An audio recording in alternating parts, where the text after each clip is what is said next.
it's Shelly here. Welcome to my channel and thank you for joining me today.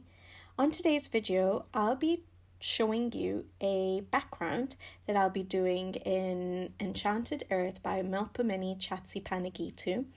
And this is going to be a full colour along available on the channel for this particular page, the pumpkin page.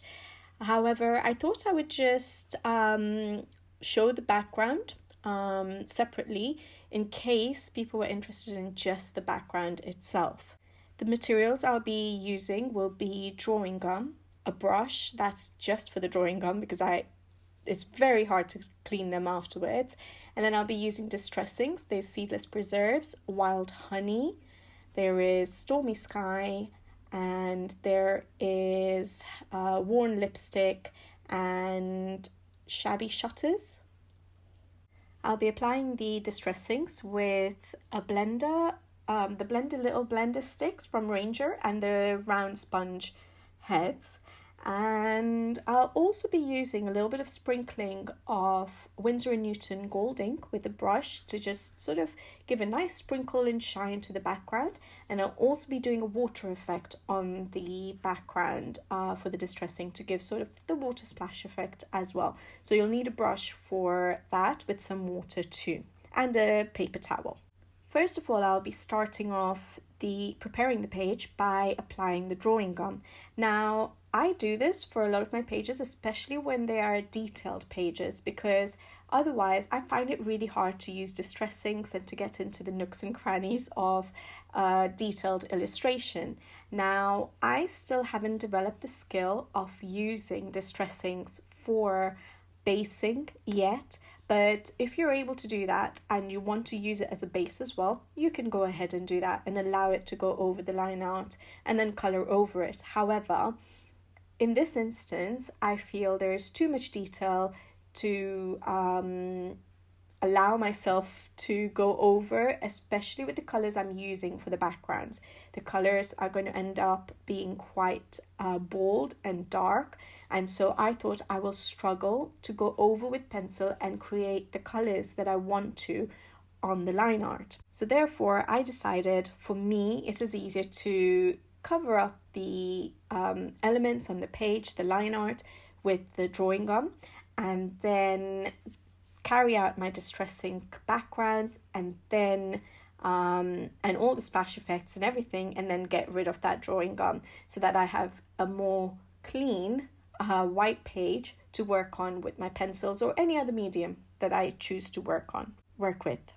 Make sure you use a paintbrush that you don't mind ruining. Don't use your favorite paintbrushes or anything like that, because I think drawing gum is really hard to clean off the brush. So make sure if you're ever going to use this technique, allocate a brush for your drawing gum, and just know that that will be ruined by the drawing gum. I only show how I use the drawing gum or apply the drawing gum on part of the page, and then I go off screen to finish it off because it does take a while and I didn't want to rush it on screen just to make sure I don't make the video too long and make a mess of my page. So I've shown how I go about doing it, and then I go ahead and do the rest of the parts that I don't want the distressing to get onto. I cover it up with the drawing gum, and then I'll start with the distressing.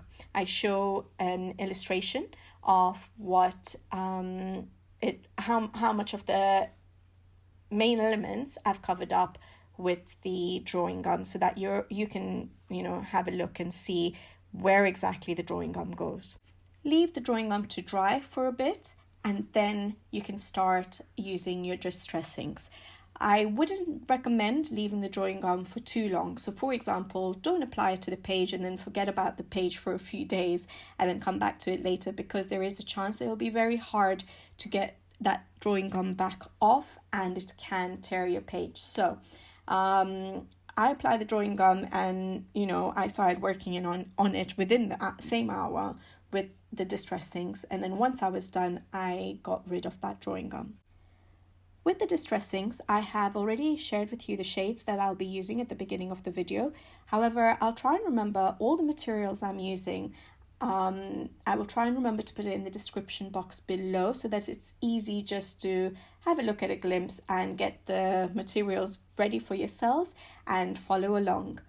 Because when I'm applying distressings, I tend to go back and forth between my distressings quite a lot, especially for backgrounds, until I'm happy with the result that I have achieved. So for example, I start off by applying the Seedless Preserve, and I apply that in all the areas that I want that particular color to be. Then I'll go in, I think, with the Wild Honey, which is quite a dark yellowy orangey color, and then the Worn Lipstick, and then I start using Stormy Sky to darken up the areas with the Seedless Preserve, especially on the edges of the paper and the corners of the paper, trying to keep the more central part of the page lighter. So I'll apply these colors and then I'll keep going in with them to deepen up the color, because I want the background to be quite bold. So it depends on the effect that you want to get at the end of the application of the distressings. In my case, I wanted it to be a nice bold background for this case, and therefore you'll see me go back and forth with my colors until I've got a nice dark intense background. I also showed a shade Shabby Shutters that I use only for the ground, and this is just simply for basing, so that when I come in with the pencils, the whites of the paper have already been covered up. So what I'll do is I'll leave the application of the distressing to music so that you can just watch how I apply the layers of distressing, because yes, I do go on for a bit and I just, like I said, go back and forth with my colors, blend them together, darken them up, leave areas of highlights, and just work with it until I'm happy with the colors I've achieved, the intensity I've achieved. And and once I'm happy, I will then carry on with the other effects on the background. So I'll leave the rest of the blending part of the distressings to music, and I'll be right back.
colours that I've chosen. I think the purples with the orangey yellows look really nice and does look quite autumnal. And once I come in to do the foreground, the main elements with the oranges and the greens, I think it'll look really nice together. Yes, it'll be a very colourful page, but you guys know me, I like my colourful, bold, vibrant pages. So yeah, hopefully it will all look good together. The next step for me is I wanted to do a water splash effect. So I didn't want this effect to be applied to the bottom part of the illustration, so where I've put the shabby shutters. I only wanted it to be on the top background, and so I cover up with a piece of paper to block out the bottom part of the paper so that the water doesn't get to that part. And then I literally just take a water brush which is filled, quite a large one, which has water in it, and I also dip the brush in a little pot of water as well, and then I just keep dabbing, as you'll see on screen, and keep applying the sprinkling of water. Now there is a specific spray from Ranger that you can get to make this process a lot quicker. I haven't bothered to get it because doing it this way works perfectly fine for me, so I haven't yet bothered to get it. Maybe one day I might consider it because it will give a nice spray effect if you got that particular spray bottle from Ranger. So you could always look into that if you'd like, but if you don't have it, this is another way of doing that splash effect, and it works pretty fine for me. So once the water has been splashed around, then I take a paper towel, make sure it's clean on the side I'm using, and then dab it onto the water to pick up the water and dry up the paper, and you'll see that lifts part of the distressing colour.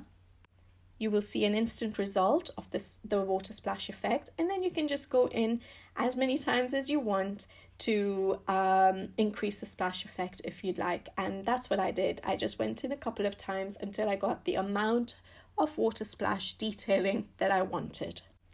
Once I was happy with the effect I got with the water splashes, then I decided that just to add a little bit more interest to my background, not that it needed anymore with all these vibrant colours, but just to add a little bit more, I decided to go in with Winsor Newton gold ink and just basically do a sprinkling of that gold ink. Again, I do this off camera now because my setup is not such that I can do any paint splashing at my desk, so I just sort of give an idea of what I'm going to do, but I go off screen and carry it out.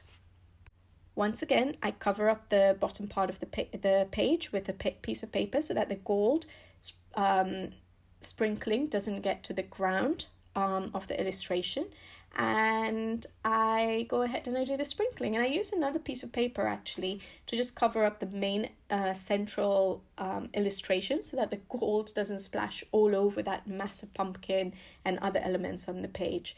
So yeah, just make sure you cover that up as well. Once the gold sprinkling was done, I was really happy with the background. I didn't think I needed to add any more to it. And the bottom part of the background or the ground on the illustration, I will be going in with pencils to put in my shadows and highlights and just detail it a little bit. So I've left the bottom part of the illustration as just a basing of distressing. Once everything is dry, so the Winsor Newton gold ink is all nice and dry, then I go in with a Maskaway eraser. Would it be a Maskaway eraser to remove the drawing gum that we had applied? Now this is a recent material that I've added to my colouring supplies. Usually I used to just use my finger to take off all the drawing gum, but it does get a little bit cumbersome and tiring to your finger, especially if you're doing it if you're covering up large areas with drawing gum. So I tried the Maskaway today and it worked brilliant, so I would recommend it. It definitely saves your fingers to remove the drawing gum. Just be gentle and take your time. So I show a little bit again on screen just how I do it. You can't see much because of my position of my hand. However, I show a little portion and then I go off camera to finish it off because it's a bit boring for you to see me erase the entire page. And also I again wanted to take my time and make sure I don't rip my paper or anything like that. So I wanted to take it slow while I did it. But yeah, I give you an idea of how I'm going to do it, and then I go off camera and finish it off. I'm really happy with the background, and I hope that you enjoyed the colours that I put together for it. I think I've used these colours on another page probably a year ago, in a Hannah Carlzon book, and I'm sure I had got a request on sharing how I did the background. I just hadn't got round to doing it, so I thought that it would work really nicely with this particular page, with the autumn colours that I want to put on the page. I haven't yet planned the rest of the page, but now I'm just going to work with the background, keeping the background in mind. I'll try and pick the colours I want for the foreground now. But yeah, I hope you guys enjoyed this video. I hope you got some ideas that you might want to try and use for your backgrounds this autumn season. And yeah, just to remind you, this page will be available as a full colour along on my channel. So yeah, I'll be back with you guys again soon, hopefully with the rest of the page. So until then, take care, thank you for watching, and I'll see you in the next one. Bye bye.